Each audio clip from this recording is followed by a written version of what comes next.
अचानक उनकी कश्ती पर एक मगरमच्छ ने हमला कर दिया। एडम ने घबरा कर इधर उधर देखा।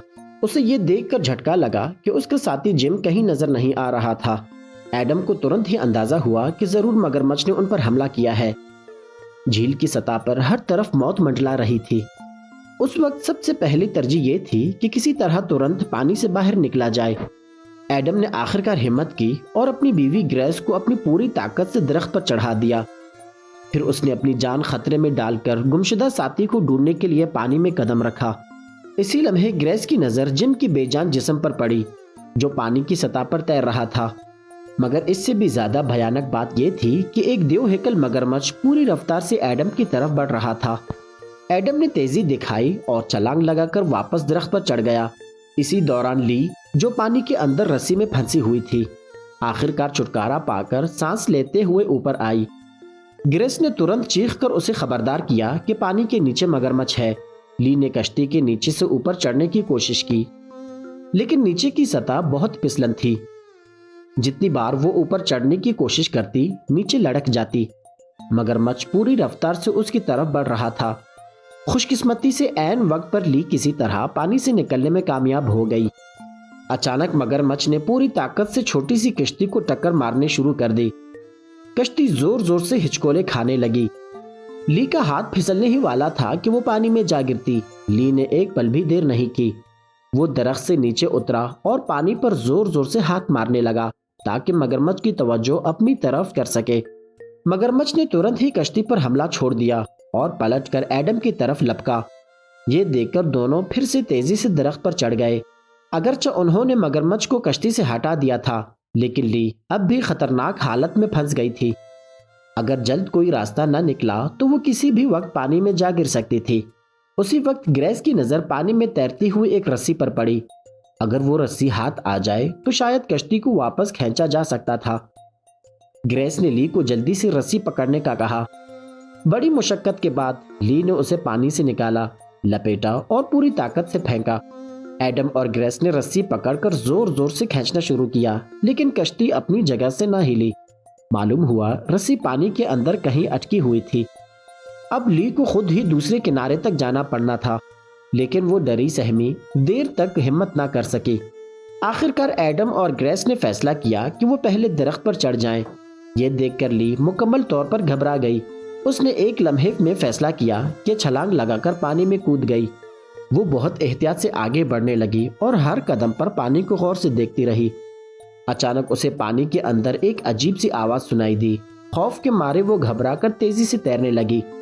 खुशकिस्मती से ये सिर्फ एक वहम था। मगरमच्छ हमला नहीं कर सका। सबने सुकून का सांस लिया, लेकिन ये जगह वीरान थी, कोई मदद आने वाली नहीं थी।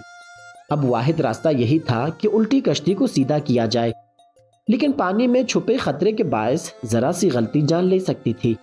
इंतजार के अलावा कोई चारा नहीं था। लेकिन वक्त गुजरता गया और सब्र टूटने लगा। आखिरकार एडम ने एक जुर्रतमंदाना फैसला किया। वो अपनी जान दांव पर लगाकर खुद कश्ती सीधा करेगा। वो बड़ी एहतियात से इर्द गिर्द देखते हुए आहिस्ता आहिस्ता कश्ती की तरफ बढ़ा। चंद मिनट बाद वो कश्ती तक जा पहुंचा, लेकिन जितना जोर लगाता कश्ती हिलती ही नहीं थी। कोई चारा ना देखकर वो पानी के अंदर गोता लगाकर रस्सी को सुलझाने लगा। फिर वो कश्ती के नीचे तैर कर गया और पूरी ताकत लगाकर उसे हिलाने लगा। दूर से ग्रेस और ली डरी सहमी हुई ये मंजर देख रही थी। कश्ती हिलने लगी। चंद लम्हों बाद वो उल्टी हुई कश्ती सीधी हो गई और एडम भी सतह पर वापस आ गया।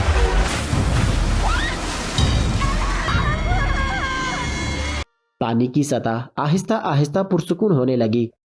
ग्रेस ने घबरा कर अपने शौहर का नाम पुकारा, जैसे उम्मीद कर रही थी कि ये कोई मजाक है। लेकिन अगले ही लम्हे पानी का सीना चीर कर मगरमच्छ ऊपर आया और उसके जबड़ों में एडम का बेजान जिस्म दबोचा हुआ था। ये मंजर देखकर ग्रेस का दिल टूट गया। वो बेबस होकर चीखती रही, सिसकियां भरती रही, लेकिन कुछ नहीं कर सकती थी।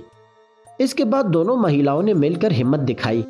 ली ने पानी पर खड़ी नजर रखी और ग्रेस आहिस्ता आहिस्ता दरख्त के तने से नीचे उतरी ताकि एक शाख पानी में डाल सके। मगर शाख छोटी थी, चाहे जितना भी झुक कर कोशिश करती रस्सी तक नहीं पहुंच रही थी। اتنے میں لی نے پانی میں بلبلے تیزی سے اوپر آتے ہوئے دیکھے جو سیدھے ان کی طرف بڑھ رہے تھے۔ لی نے گھبرا کر چیخا۔ گریس ترنت پانی سے نکل آئے۔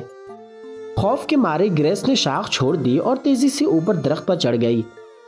جب وہ محفوظ ہو کر پیچھے مڑی تو جھیل ایک بار پھر بالکل خاموش اور ساکن ہو چکی تھی۔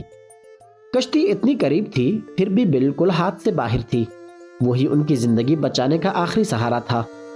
مگر گریس ہار ماننے کو تیار نہیں تھی۔ اس نے فیصلہ کیا کسی طرح لمبی شاخ ڈھونڈے گی، مگر اسی لمحے مگرمچھ پانی سے یکایک اچھل کر باہر نکل آئے۔ وہ ہولناک منظر دیکھ کر دونوں ساکت رہ گئے۔ دل کی دھڑکنیں تیز ہو گئیں، سانس اٹک گیا۔ وہ درخت کو مضبوطی سے پکڑے رہے اور کچھ بھی کرنے کی ہمت نہ رہی۔ آخرکار مگرمچھ واپس گہرائی میں اتر گئے اور جھیل دوبارہ خوفناک خاموشی میں ڈوب گئی۔ لیکن اب دونوں اتنے خوفزدہ تھے کہ ہلنے جلنے کی ہمت نہ کر سکے۔ یوں ہی کانپتے ہوئے انہوں نے ساری رات سرد اور طویل اذیت میں درخت پر گزاری۔ جب صبح ہوئی تو دیکھا کشتی مزید دور جا چکی تھی۔ اگر جلدی کچھ نہ کیا تو شاید وہ ہمیشہ اسی درخت پر پھنسے رہ جائیں گے۔ لہٰذا انہوں نے ایک جرأت مندانہ فیصلہ کیا۔ اپنی جان خطرے میں ڈال کر کشتی تک تیراکی کرنی ہوگی۔ انہوں نے جھیل کے ہر کونے کو دیکھا۔ سطح بالکل پرسکون اور خاموش دکھائی دے رہی تھی۔ ہمت کر کے دونوں نے ہاتھ میں ہاتھ ڈالے پانی میں چھلانگ لگا دی۔ وہ آہستہ آہستہ آگے بڑھنے لگے کہ اچانک قیامت ٹوٹ پڑی۔ ایک مگرمچھ نے ان کے آنکھوں میں آنکھیں ڈالے۔ ان کی خونخوار نظریں ان کو پتھر کی طرح جمانے کے لیے کافی تھی۔ وہ دونوں سن ہو گئے، حرکت نہ کر سکے۔ پھر اچانک مگرمچھ پانی کے اندر غائب ہو گیا۔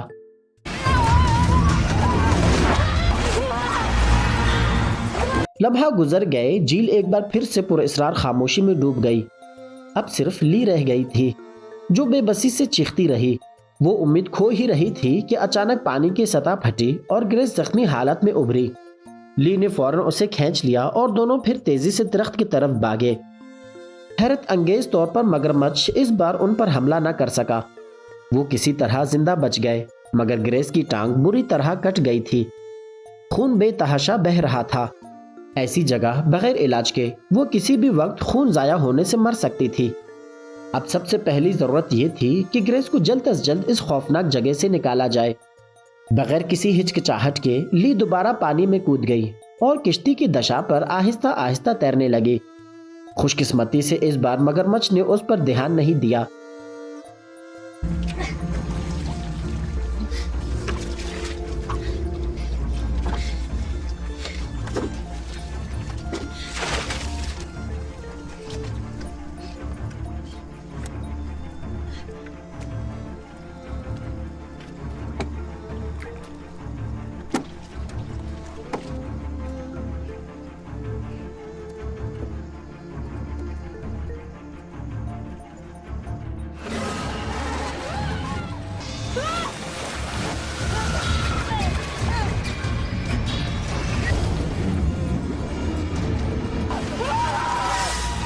جب اسے ہوش آیا تو وہ ایک کیچڑ سے بھرے پتریلے ٹکڑے پر پڑی تھی اور پاس ہی ایک آدھا انسانی لاشا پڑا تھا۔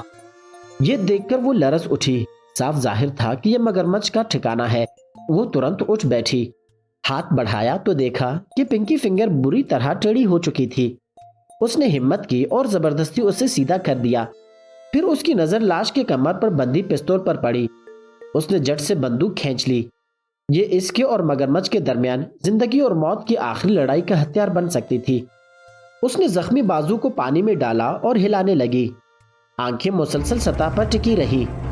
اچانک مگرمچھ پیچھے سے پانی کو چیرتا ہوا اوپر آیا۔ لی نے گھبرا کر کئی فائرز کیے، مگر ایک بھی گولی نہ نکلی۔ شاید بندوق زیادہ دیر تک پانی میں رہنے سے ناکارہ ہو چکی تھی۔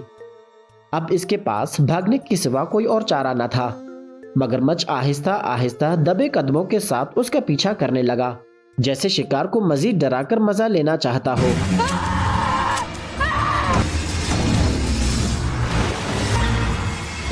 موت کے جبڑوں میں پھنسی ہوئی لی بار بار ٹریگر دباتی رہی۔ آخرکار عین آخری لمحے مگرمچھ اچانک ساکت ہو گیا۔ اس کا بے جان جسم آہستہ آہستہ جھیل کے تہہ میں ڈوب گیا۔ لی ترنت بھاگ کر درخت پر چڑھی، لیکن اوپر پہنچتے ہی اس نے وہ منظر دیکھا جس نے اس کا دل چیر دیا، یعنی کہ گریس اب زندہ نہ تھی۔ इसी लम्हे ली को लगा जैसे उसका अपना वजूद टूटकर बिखर गया हो। उम्मीद करता हूँ आपको ये मूवी पसंद आई होगी।